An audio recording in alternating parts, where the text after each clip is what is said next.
안녕하세요. 마라나타 캐나다 교회교회 조롬입니다. 오늘은 기독교의 기본 진리 33번째 시간 하이델베르크 교리문답 제29주일에 관한 내용입니다.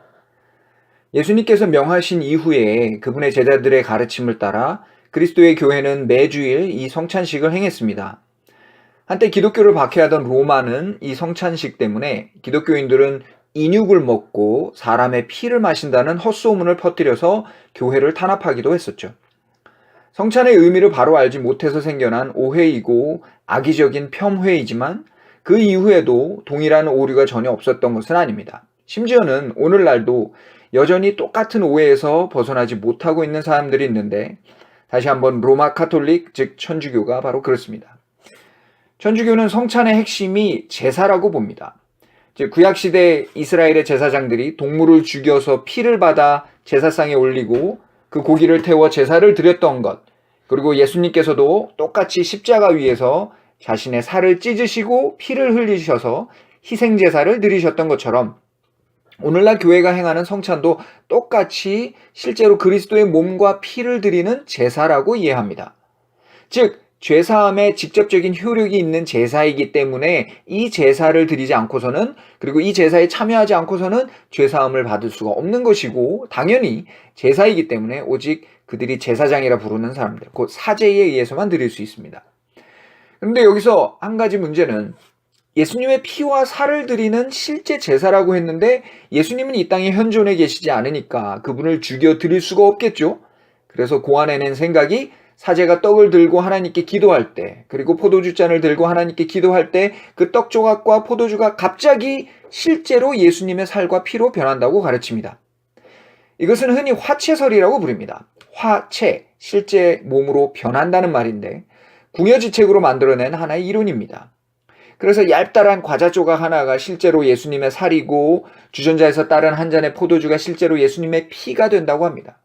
여기서 발전되어 나온 모습들이 있는데, 이처럼 이 탄수화물 조각과 알코올 한 방울도 실제 예수님의 살과 피이기 때문에 성스럽고 거룩한 것이므로 절대로 땅에 흘려서는 안 됩니다.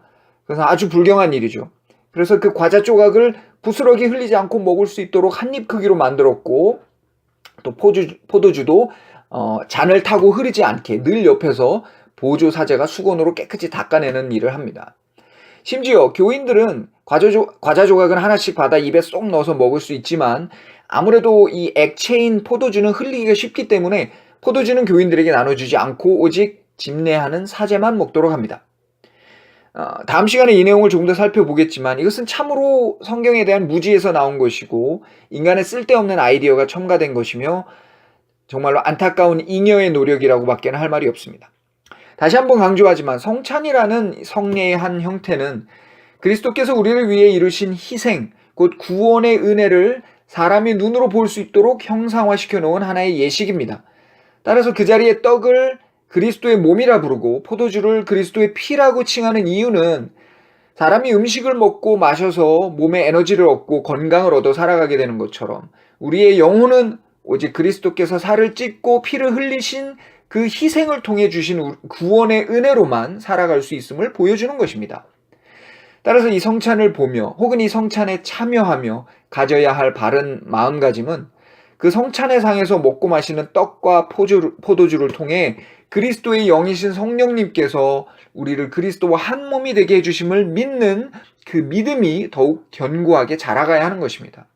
즉 그리스도의 고난과 죽으심으로 내가 받아야 할 고난과 사망이 다 씻겨졌으니 이제 그분의 백성으로 하나님의 자녀로 거룩하게 살고자 하는 마음이 더욱 자라가야 합니다.